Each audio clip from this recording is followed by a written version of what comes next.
everything is just all right to accept it.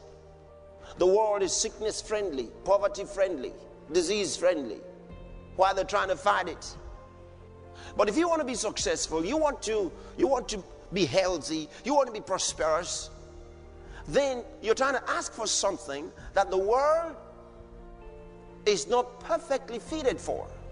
Which means you're not going to speak just as easily or as lightly as you would have done with the negative words.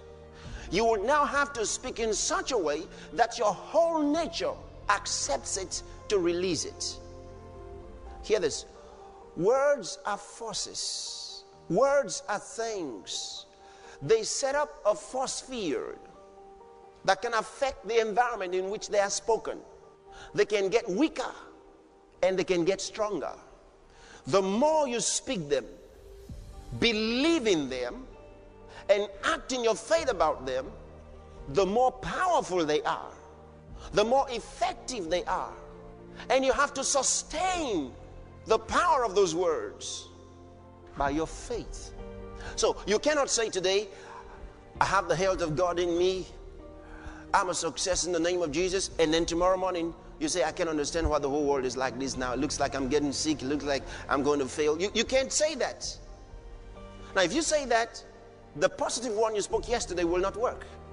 And if all your life you've been talking negatively, you will need to build a whole lifestyle now of being word-minded.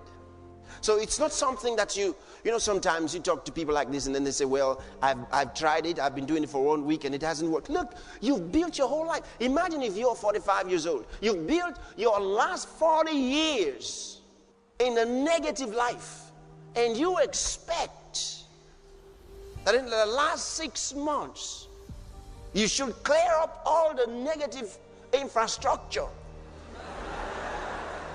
that you set up in your life. It can't go that way. So don't think that all the results will come overnight. No, but just keep going on. Keep insisting, because this is the right way. And keep going on. Keep going on. Before long, those structures will start coming down. They start coming down while you're building new ones. See?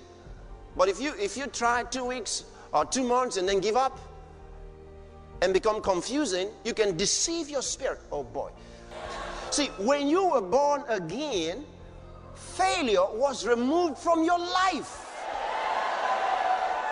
But why do some Christians still fail? God says, my people perish, my people suffer for the lack of knowledge.